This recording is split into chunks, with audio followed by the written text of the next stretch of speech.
perspective as an arbitrator, I think I think you've highlighted just now the fact that not everyone has had experience of running a virtual hearing, and it is a bit of a baptism of fire, and something that you really only get to grips with when you do one. So having that experience is important, and that will be something that some people are more comfortable with than others.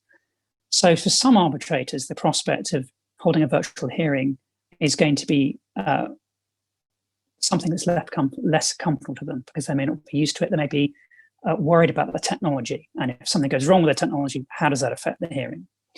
So there are those sort of technological challenges. There is also a need, as I've mentioned before, for a fair bit of planning to go into it, so that everyone is on the same page when it comes to running one of these hearings.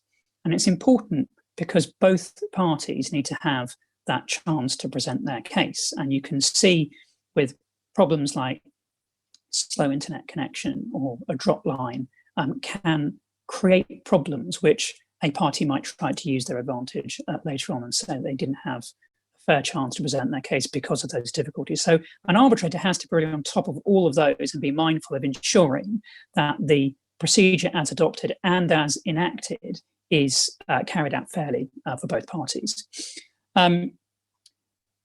Just a practical point also, as an arbitrator, when you're doing a virtual hearing, you are juggling a lot of different balls. You are having to listen to the substance of the case, but you also have to monitor what is going on in terms of, am I getting a question from my co-arbitrator? And if so, how am I getting that question in a way that the other members of the hearing cannot hear? And how can I monitor, for example, that my transcriber doesn't need a break? A practical issue that happens in many hearings. So there are lots of other things just to keep in mind, which arbitrator is going to have to grapple with.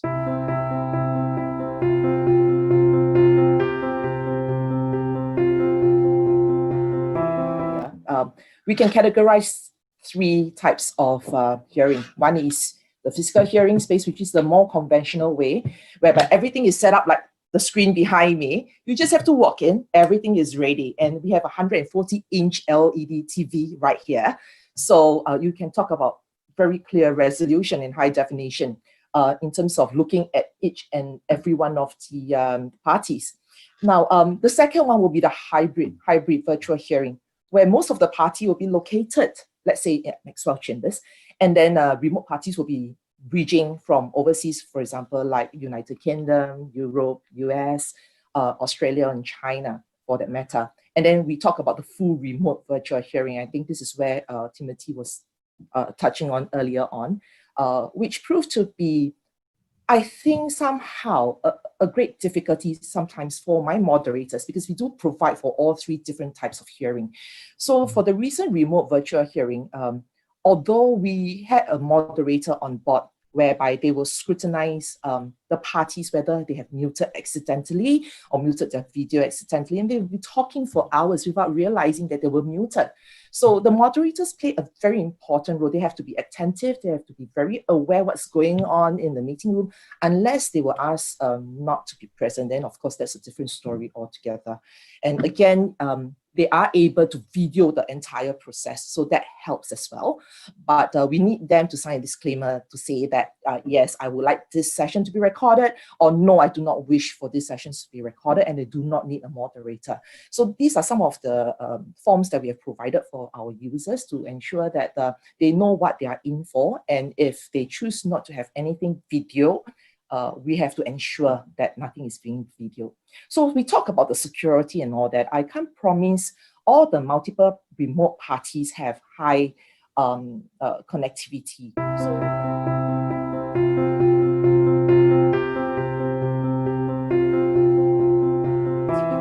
So the bandwidth recommended is about 100 Mbps.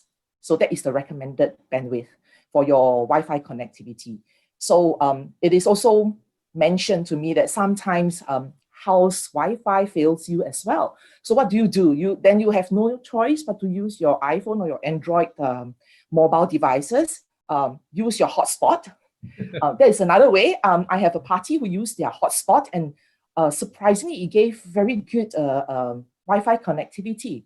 And many a times we were told that, could it be our platform that we are using that is not stable, and that is why people are like booting out from the entire virtual hearing? But I beg to differ. I think it is everybody's responsibility to ensure that their connectivity is running smooth. Because I just would not want to mention any country, but there is one particular country, I think it's a rural area.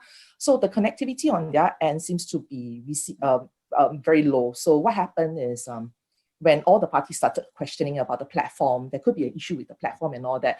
But we have the back end to show everybody's connectivity, the bandwidth. And we realized that that particular country has a lower bandwidth, and that was the whole reason why he was booted out.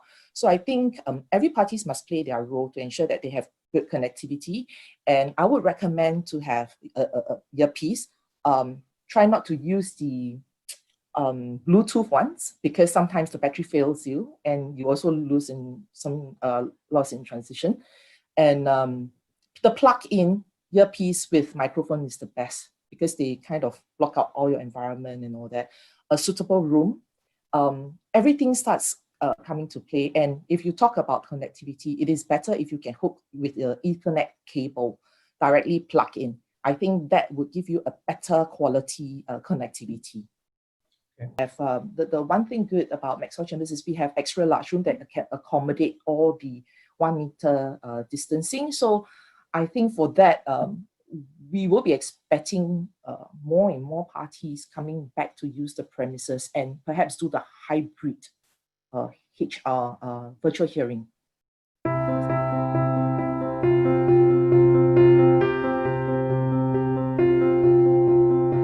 Trying to address this problem. Another way is by using facilities like Maxwell Chambers or IDRC in London or Arbitration Chambers. Those facilities, I don't know, the expectation is probably going to be that if a witness is in Singapore but is giving evidence remotely in respect of a London arbitration, then it may well be that then in London the arbitrator says, well, that witness in Singapore can give evidence in Maxwell Chambers in an environment which will be secure, and everyone will be satisfied of the integrity of that. So that's another possibility we might see developing from the different institutions and the different arbitration centres to offer those sorts of services as well.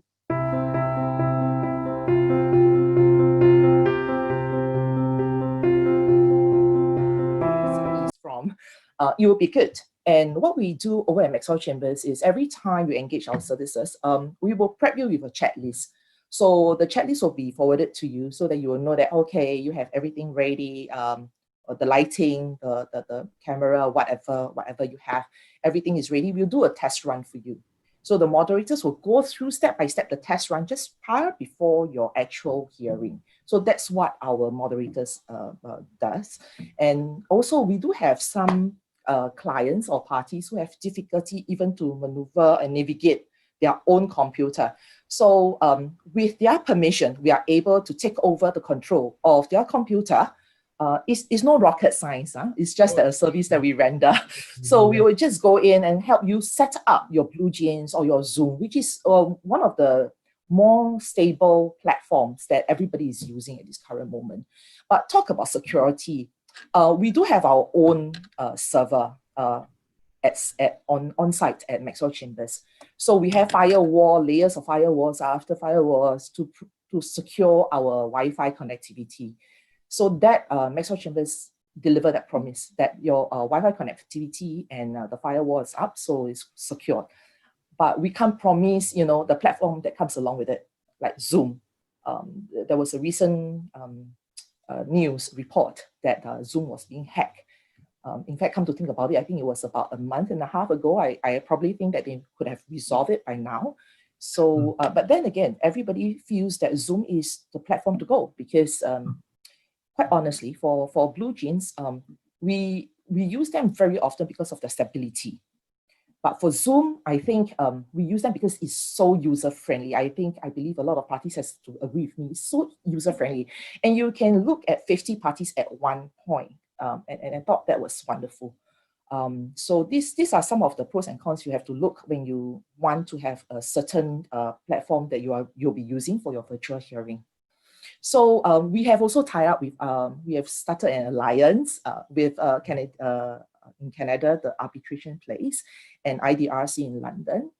This alliance is really to assist all parties to facilitate a smooth and seamless hybrid hearing.